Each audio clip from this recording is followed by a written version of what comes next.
हरे Krishna yoga channel में आप सभी का स्वागत है।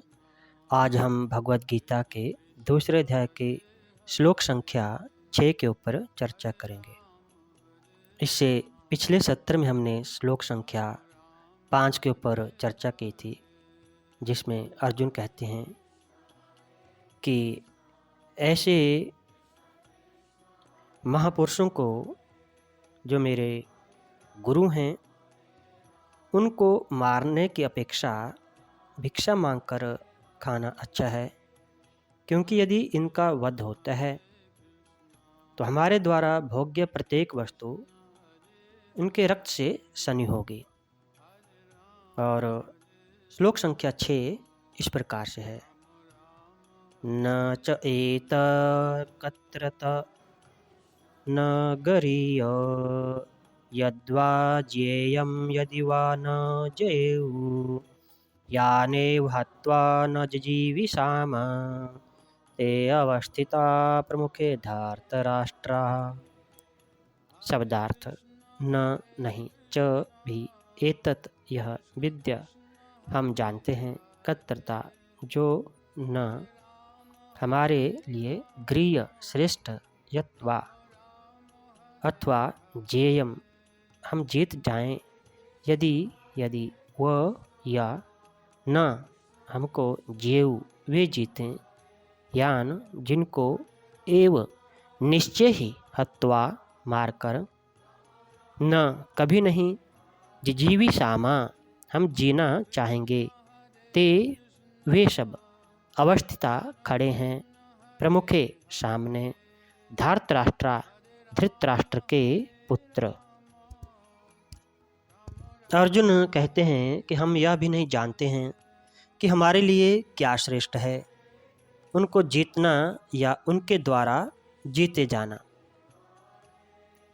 यदि हम धृतराष्ट्र के पुत्रों का वध कर देते हैं तो हमें जीवित रहने की आवश्यकता नहीं है, फिर भी वे युद्ध भूमि में हमारे सामने खड़े हैं।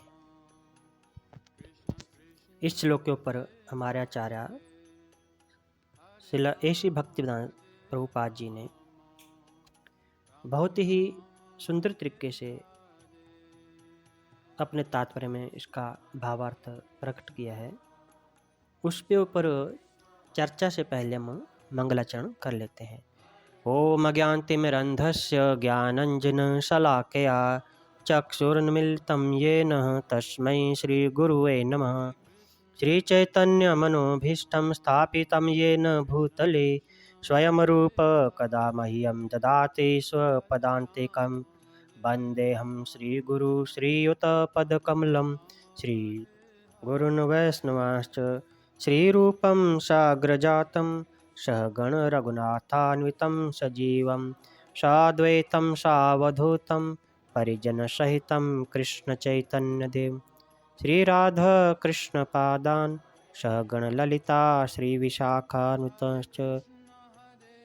हे कृष्ण करुणा सिंधु दीनबंधु जगतपते गोपेश गोपिकाकांत राधाकांत नमस्तुते।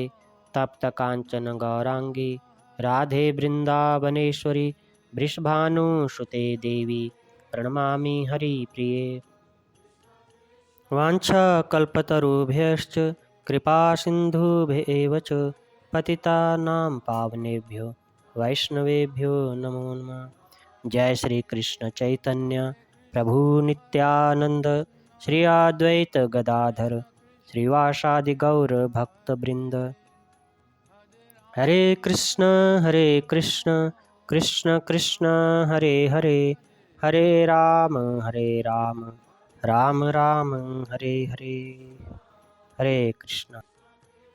तो अर्जुन की समझ में यह नहीं आ रहा है कि वह क्या करे, युद्ध करे और अनावश्यक रक्तपात का कारण बने।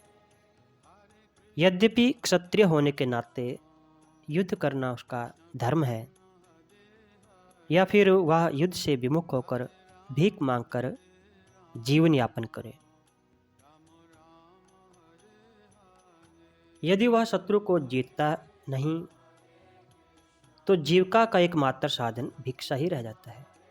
फिर जीत भी तो निश्चित नहीं है, क्योंकि कोई भी पक्ष विजयी हो सकता है।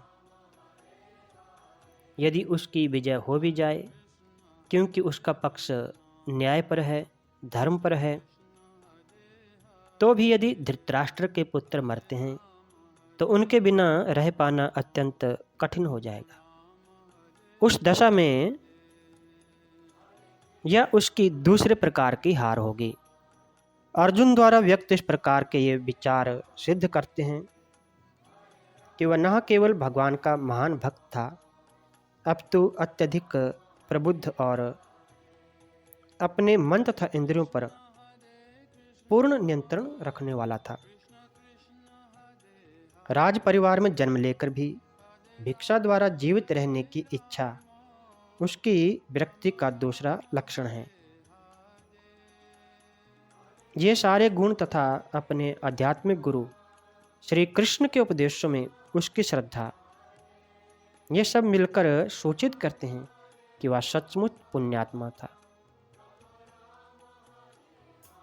इस तरह यह निष्कर्ष निकलता है कि अर्जुन मुक्ति के सर्वथा योग्य था। जब तक इंद्रियां संयमित न हो, ज्ञान के पद तक उठ पाना कठिन है, और बिना ज्ञान तथा भक्ति के मुक्ति नहीं होती है। अर्जुन अपने भौतिक गुणों के अतिरिक्त इन समस्त दैवीय गुणों से भी संपूर्ण था। इस प्रकार अपने निश्चय में शंका करते हुए अर्जुन कहते हैं कि हम दोनों पांडव और कौरव दलों में कौन श्रेष्ठ है, हम यह भी नहीं ज्ञात है, क्योंकि एक तो हम विपत्ति में दोष हो जाने से निश्चय नहीं कर पा रहे। यहाँ अर्जुन दो पक्ष दिखा रहे हैं, एक और वो अपनी जय देख रहे हैं और दूसरी ओर अपनी पराजय दिखा रहे हैं। परंतु अर्जुन कह रहे हैं कि हम लोगों के लिए जय भी परिणाम में पराजय के समान है। इसके लिए वे यानेव इत्यादि शब्दों का प्रयोग करते हैं। और यदि हम मान भी लें कि हमारी जीत होगी, तो भी अन्य महात्मा ब्राह्मण को कौन कहे जिन धृतराष्ट्र के दुर्योधनादि पुत्रों को मारकर जीने की इच्छा नहीं करते, वही बंधुजन मरने के लिए सामने खड़े हैं। इससे तो अच्छा है कि धृतराष्ट्र के दुर्योधनादि पुत्र बलपूर्वक हमें मार डाले, क्योंकि मुझे प्रतीत होता है कि उन गुरुजनों के वध में प्राप्त होने वाली अधर्मयुक्त विजय की अपेक्षा उन धर्म का ज्ञान न रखने वाले लोगों के द्वारा हम लोगों का मारा जाना श्रेष्ठ है। न चेत एतद विद्या कत्र न गृह्य, मैं युद्ध करूं अथवा ना करूं, इन दोनों बातों का निर्णय मैं नहीं कर पा रहा हूं। कारण कि अपनी दृष्टि में तो युद्ध करना ही श्रेष्ठ है, परंतु यह भी है कि गुरुजनों को मारना पाप होने के कारण युद्ध ना करना ही श्रेष्ठ है। इन दोनों पक्षों को सामने रखकर मेरे लिए कौन सा पक्ष श्रेष्ठ है, यह मैं जान नहीं पा रहा हूँ। इस प्रकार उपयुक्त पदों में अर्जुन के भीतर भगवान का पक्ष और अपना पक्ष दोनों इकट्ठे हो गए हैं। यद वा ज्ञेयम यदि वा न ज्ञेयु, अगर आपकी आज्ञा के अनुसार मैं युद्ध भी करें तो भी हम उनको जीतेंगे या वे हमें जीतेंगे, इसका भी हमें पता नहीं है। यहाँ अर्जुन को अपने बल पर अविश्वास नहीं है, बल्कि भविष्य पर अविश्वास है, क्योंकि भविष्य के गर्भ में क्या है, क्या होने वाला है, यह किसी को नहीं पता है। यानेव हत्वा न जिजीवी साम, हम तो अपने कुटुंबियों को मारकर जीने की भी इच्छा नहीं रखते हैं।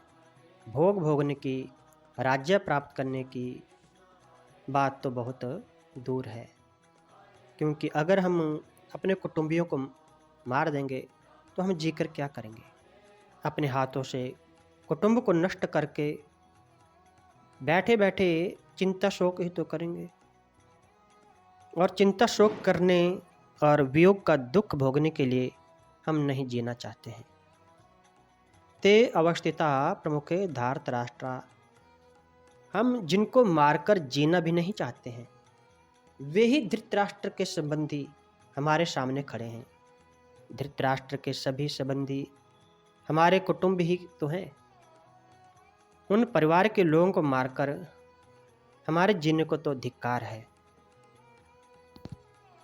तो इस प्रकार अर्जुन सोचते हैं कि जब परिवार वाले लोग ही नहीं रहेंगे तो हम राज्य लेकर भी क्या करेंगे, क्योंकि अगर किसी को सांसारिक भोग प्राप्त हों परंतु उसको भोगने के लिए अपने सगे संबंधी साथ में ना हो, तो उसमें फिर किस प्रकार का आनंद है?